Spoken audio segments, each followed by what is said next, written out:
Programme के segment में जी petroleum मसनूआत की कीमतों में रात 12 बजते ही इजाफा कर दिया गया था और इस इजाफे के बाद अब चूँकि कहा जा रहा है कि जो इस वक्त खित्ते की सूरत हाल है और IMF का बढ़ता हुआ प्रेशर है, आइंदा आने वाले दिनों में पेट्रोलियम मसनूआत कम होती हुई कीमतें जो हैं हमें नज़र नहीं आ रही हैं, बल्कि मज़ीद ग्राफ इसका कीमतों में जो इजाफे का है वो ऊपर जाएगा। और ये भी कहा जा रहा है कि 9 मई को पेट्रोलियम मसनूआत की कीमतों में मज़ीद इजाफा किया जाएगा। बहरहाल ये जब पेट्रोल महंगा होता है तो हर चीज़ महंगी होती है, अशिया खुर्दोनोश हो गई, ट्रांसपोर्टेशन हो गई, हर चीज़ ज़िंदगी की जो आपकी बुनियादी ज़रूरत है वो महंगी हो जाएगी। आवाम पर ये बोझ जो है ये क्यों किस हद तक मज़ीद बढ़ने जा रहा है। पेट्रोल की कीमतें ना सिर्फ इक़्तिसादी बल्कि समाजी सतह पर भी अहम किरदार अदा करती हैं। सूरत हाल मज़ीद जिसको हम सफ़र करेंगे, जिससे हम गुजरेंगे और जो हमें हालात आइंदा दरपेश आने वाले हैं क्या होंगे, इसी पर बात करेंगे। चीफ रिपोर्टर नई बात मीडिया ग्रुप अशरफ मेहताब साहब आज मॉर्निंग शो के सेट पर हमारे साथ मौजूद हैं। अशरफ, वेलकम करते हैं आपको। बहुत मेहरबानी। कैसे हैं आप? शुक्रिया, बिल्कुल ठीक। आप सुनाएं? आप ठीक? अल्हम्दुलिल्लाह। अच्छा जी, ये क्या हुआ रात, अब यौम मई था, बजाय कि आवाम को कोई रिलीफ देते, कोई तोहफा देते, कोई भला करते, उठा के पेट्रोल की कीमतों में इजाफा, वो भी इतना इजाफा क्या कर रहे हैं ये? बहुत मेहरबानी।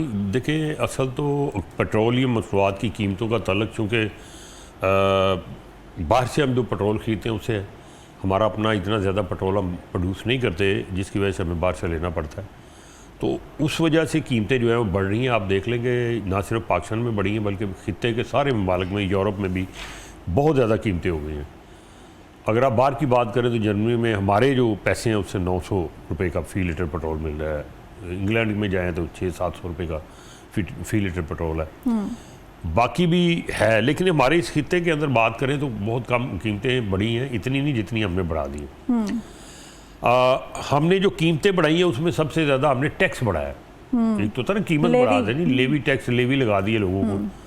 और वो पंजाबी वाली लेवी लगा दी। हाँ, वही ना, जैसे वो हम पतंगबाजी करते थे तो लेवी लगाते थे, फट जाती थी तो वो उसको जोड़ने के लिए लेवी लगाते थे। तो ये अब शॉर्टफॉल को जोड़ने के लिए, कम करने के लिए ये लेवी लगाई जा रही हमारी जेबों से पैसे की निकलवा, आवाम कहीं हिल ही ना सके, कहीं जा ही ना सके। तो ये जो लेवी बढ़ी, अगर कीमत बढ़ी होती तो लोग समझते ठीक है जी वो बढ़ गई। कीमत जो बढ़ी है मतलब वहाँ इंटरनेशनल मार्केट में बढ़ी है वो भी कम नहीं है, मतलब 100% के करीब तो ज़्यादा बढ़ गई है उससे भी। अब इस वक्त देखा जाए 60-65 पे पेट्रोल था जब कीमत थी 255 रुपये के करीब हमारी फ़ी लीटर।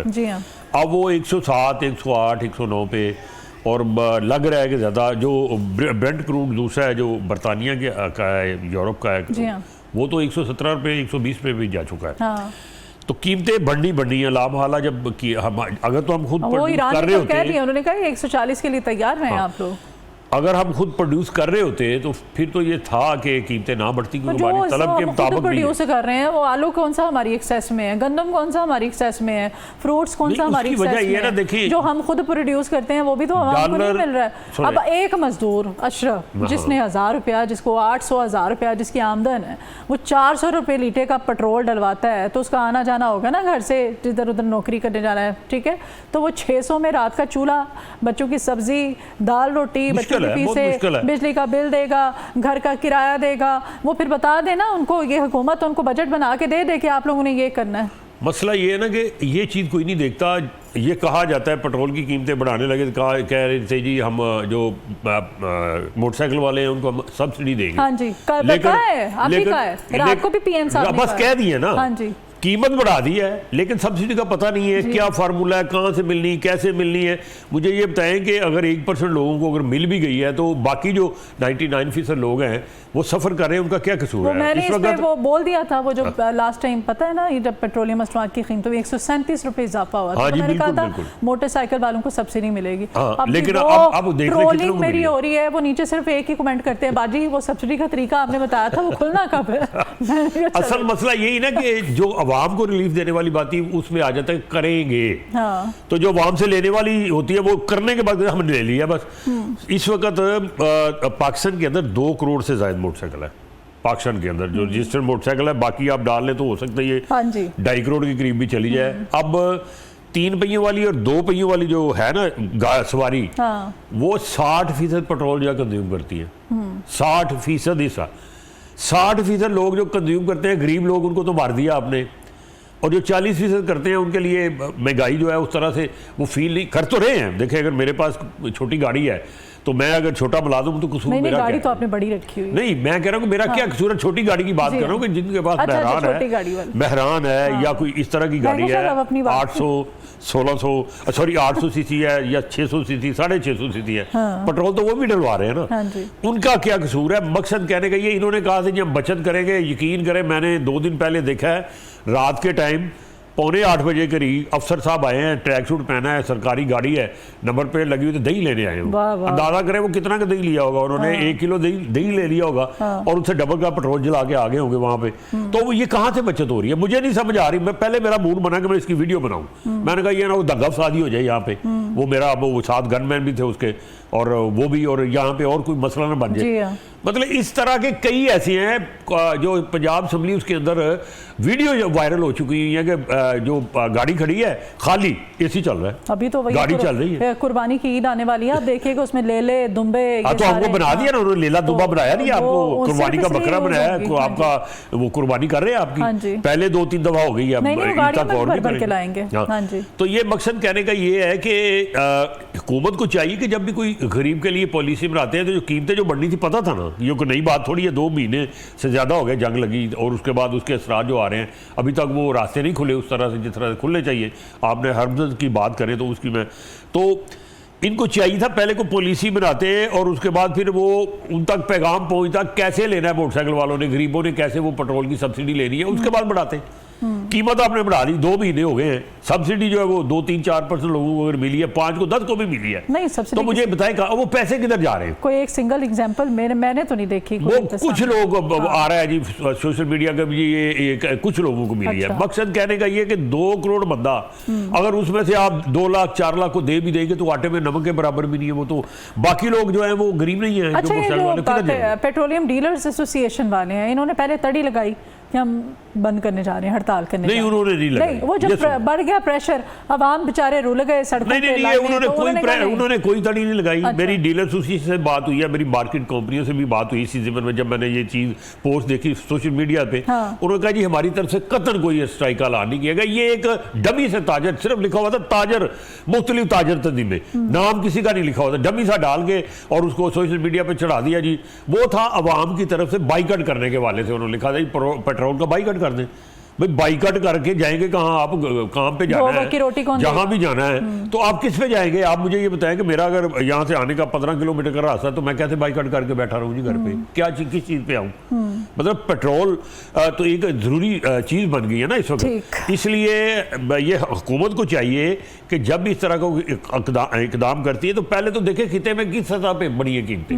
वो मुल्क जो प्रोड्यूस नहीं करते और वहाँ पे मतलब बहुत ज़्यादा गुर्बत भी है। हमारे हमसाया ममालिक में देख लें, जो इंडिया की बात देख लें, कितनी वहाँ पे लाइनें लगी, मार कुटाइयाँ हो रही है। हमारे तो 14 का बदल है, तेल आ रहा है रुका नहीं है, तो ऐसी कोई बात नहीं है लाइनों वाली। और लगती है सिर्फ उस दिन लगती है जिस दिन ऐलान होता है कि भाई आज बढ़ जाएगी, बढ़ जाएगी कीमत, तो वो लाइनें लग जाती हैं। अदरवाइज लाइनें आम रूटीन में नहीं लगती। अल्लाह का ये बड़ा फजल है कि आ रहा है। 9 मई को कहा जा रहा है फिर कीमतें बढ़ेंगी, तो लाजमी बात अगर ये रास्ता नहीं खुलता, देखिए ना सदर ट्रंप साहब ने कह दिया कि मैं नहीं खोलूंगा, आपने हुर्मत जो है उसको मैं नाकाबंदी जारी रखूंगा।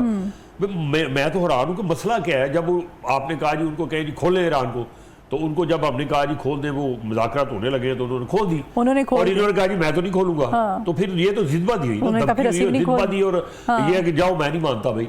तो ये मुज़ाकरात विन विन सिचुएशन पे होते हैं, बराबरी की सतह पे बैठ के होते हैं। ये नहीं होता कि आप सारी शर्तें लगा दें और उन्हें कहें जी तो आप बस आओ और बात करो और सारी मेरी शर्तें मान के चले जाओ। ऐसे थोड़ा होता है। हर जो मुल्क है उसने अपनी जो वहाँ का जोग्राफिया उसको देखना है, अवाम का देखना है, अपने जो माशी हालात है उसको देखना है, अपनी ये सर्वाइवल के आप कह रहे हैं स्ट्रेटजी नहीं बनाई है हुकूमत ने। दैट्स मीन कि अब जो शेख खुर्दनोश हैं, फल हैं, सब्जियां हैं, ज़ाहिर ट्रांसपोर्टेशन महंगी होगी, तो वो तो इनको तो अल्लाह मौका दे, ठीक है ना। ये जो एक पूरा माफिया बैठा हुआ है होगी ना महंगी, रोटी जो थी तो फिर सब कुछ, हाँ सुन लें, रोटी पहले थी 14 रुपए की, वो कर दी 17 की, 17 की से लेके 20 रुपए में बिक रही है रोटी जो है ना, मुख्तलिफ इलाकों में उसके मुख्तलिफ 20 की है, जबकि सरकार ने उसकी कीमत में इजाफा नहीं किया। 2 दफ़ा इनके मुज़ाकरात हुए हैं, मुत्तहिदा नान रोटी एसोसिएशन के नाकाम हो गए। वो सही है ना, वो भी तो सही कह रहे हैं। कहते हैं जी LPG, जब ये रोटी की कीमत आपने मुकर्रर की 250 रुपये थी LPG, पेट्रोल 255 रुपये था, डीजल भी तकरीबन इतना, इससे थोड़ा सा आगे पीछे था। तो उन्हें वो कह रहे हैं कि 400 रुपये डीजल है, एलपीजी 500 रुपये मिल रही है या 450 रुपये मिल रही है। हमें ये बताएंगे, हमने जो तंदूर की रोटी पकाते हैं, गैस तो आती नहीं कुदरती, तो हम किस में पकाते हैं? बिजली के रेट है वो महंगे हो गए हैं। तो वो क्या उनका जवाब है ना कि भाई आप इतनी तो बढ़ा दें, जितनी हमारी लागत है वो आती है उससे तो कुछ थोड़ा सा बढ़ा दें। तो उन्होंने नहीं बढ़ाई, उन्होंने खुद ही बढ़ा ली है। इसी तरह से आप देखें कि बाकी जो अशिया फरोनोश है उनकी कीमतों में इजाफा होता जा रहा है, और घी की कीमत में इजाफा हो गया है और वो भी अच्छा खासा इजाफा कर दिया है। फिर अद्वियात की कीमतों पे आप देख लें कि उन्होंने 42 अरब रुपया जो एक साल के अंदर मुनाफा कमा लिया, जो गरीब की जेब से गया। आम मरीज जो छोटे छोटे बेचारे डॉक्टर हैं तो वो बड़े बड़े नुस्खे लिख के देते हैं और बड़ी बड़ी कंपनियों के पैड इस्तेमाल उनका आपस में कमीशन होता है ना, तो अब वो उसके ऊपर जारी हाँ। हुकूमत करने जा रही है कि अब डॉक्टर जो है दवाई का नाम नहीं लिखेगा, पैड किसी का नहीं इस्तेमाल करेगा, सिर्फ फार्मूला लिखेगा। और तो और ये प्राइवेट डॉक्टर्स के पास आप चले जाएं तो इनको वो जो फ्री में दवाइयाँ दे के जाते हैं वो अपनी, ठीक है, तो आगे वो अपने पेशेंट को बेचते हैं। वो मैं यही कहने जा रहा हूँ, फार्मूला लिखेंगे ना, फार्मूले के तहत जाके आप अपनी जेब की सेल से जिस कंपनी की लेनी है, सस्ती भी मिलती है, महंगी भी मिलती है। जब वो एक दवाई का नाम और कंपनी का पैड इस्तेमाल हो जाता है तो बंदा, ये चूंकि मसीहा का हम कहते हैं इनको, इनकी बात को हतमी समझते हैं, तो हम कहते हैं नहीं जी डॉक्टर साहब ने कहा है इसी कंपनी की दें आप। वो उससे कम कीमत पे उसी फार्मूले पे दूसरी कंपनियों की भी होती है, लेकिन वहां से कमीशन कम हो जाती है। भाई देखा जाए तो वो ज़्यादा जाएगा ये पैसे उस कंपनी को, तो वो आगे फिर रिटर्न करेंगे ना। तो अब ये जो हुकूमत को चाहिए वो फ़ौरन करे, इसमें तखीर ना करे ताकि लोगों का भला हो। पूरे दुनिया में ऐसा नहीं होता। अब दुबई चले जाए, बाकी और जगहों पे वहाँ पे फार्मूला लिखते हैं, वो जाके आप अपनी वो ले लें उससे। अच्छा, ताजर क्या कहते हैं? ताजर तबके की क्या? ताजर बहुत परेशान है और उनकी बात भी ठीक है। एक तो तरफ उधर से महंगाई हो गई है, उधर से लॉकडाउन लगा दिया है। 8 बजे आप कारोबार बंद करके चले जाए। अब ज़्यादातर लोग जो है उनको इस गर्मी में शदीद में आदत है कि वो रात को खाना खाने के बाद बाहर निकलते हैं शॉपिंग के लिए, खाना या खाना खाना, तब भी वो रात को ज्यादा निकलते हैं। दिन के टाइम वो अपनी नौकरियों पे, सुबह सुबह कौन निकलता है, उसमें होते हैं। और गर्मी इतनी शदीद है तो फिर खुद सोचिए कैसे निकला जा सकता है। तो उन्होंने कहा है जी एक तरफ हमें महंगाई में मार दिया है और दूसरी तरफ आप हमारा लॉकडाउन लगा के हमारी जो इनकम है उसको कम कर रहे हैं, और इसके दो नुकसान हो रहे हैं। एक तो ताजिरों को डायरेक्ट नुकसान हो रहा है कि उनकी बिक्री जो है, फरोख्त जो है कम हो गई है। दूसरा उसके ऊपर जो टैक्स हुकूमत को मिलना वो भी नहीं मिल रहा। अब 8 से लेके 10-11 बजे के दौरान जो वो फरोख्त होती है चीज़ें, वो हो सकता है कि सारे दिन में उतनी ना होती है। सही, ठीक है। मैं अगर छुट्टी करके जा रहा हूँ, मेरी कोशिश है कि मैंने कुछ चीज़ें लेनी है तो मैं जाके 8 बजे के बाद खरीद लूँगा, रात 10-11 बजे तक। और आगे तो ईद भी आ रही है, ईद भी आ रही है। हाँ, तो ये चीज़ें सारी मिल मिला के नुकसान कर रही है। अब शॉर्टफॉल जो मैंने पहले आपको कहा था FBR का जो टैक्स लेना था लोगों से, वो तकरीबन कोई 1000 रुपये का हो जाएगा ये जब ये ख़त्म होगा। तो IMF ने कहा भाई ये 1000 रुपये आपका कम हो गया तो पैसे कहाँ से देने हैं? तो उन्होंने कहा चलो फिर लेवी लगाओ इनको, और उसने वो कुछ रिकवरी करेंगे। ये जो कर रहे हैं इस वक्त 107 रुपये तक 1 लीटर पे लेवी थी। अब ये जो बढ़ाए हैं पैसे, मुझे तो लग रहा है ये भी लेवी में बढ़ा दिए हैं इन्होंने, और ये लेवी कीमत में बढ़े हैं। हाँ वही मैं कह रहा हूँ ना, कहा ये गया है कि कीमत बढ़ाई है जी, कि वो आलमी मंडी में तेल की कीमत, और अब ये अगर ये बढ़ा दी है तो ये तो 150 के करीब लेवी चलेगी ना। मतलब 40 के करीब चलेगी लेवी, 140। तो अब जो 140 रुपये 1 लीटर पे आपने लेने हैं तो करोड़ों लीटर डेली जो पेट्रोल आपका जा रहा है, जरा कैलकुलेट करें कितने पैसे इकट्ठे होते होंगे। तो ये इस तरह से मारते हैं। अशराफिया जो उसके ऊपर जो भी लगाते हैं कदगन, वो मानते नहीं है, वो वहाँ से हो ही नहीं सकता। मतलब बचत स्कीम कर दी, ये कर दिया, वो कर दिया, ये नहीं बताया कि नहीं इतने पैसे बचा लिए। देख लो ये गाड़ियाँ खड़ी हैं, हमने 60% कहा था बंद है, लोग रात को शॉपिंग करने जा रहे हैं, लोग दही खरीदने जा रहे हैं सरकारी। ये तो एक अलग ही, इस पे तो हम अगर बात करने लग जाएं तो ये तो दिन खत्म हो जाएगा। आप किसी स्कूल के जो है ना, बड़े स्कूल जो है, ये बड़े अमीरों के स्कूल के बाहर खड़े हो जाए, आपको पता चल जाएगा कितनी सरकारी गाड़ियां आती हैं बच्चों को उतारने। तो उनके बच्चे आते हैं सरकारी गाड़ियों में, वो जाते हैं, तो फिर बचत कहाँ हुई? चलिए खैर उस पर एक अलग किसी दिन करते हैं, एक टॉपिक रखते हैं। बहुत शुक्रिया अशरफ आपके आने के लिए।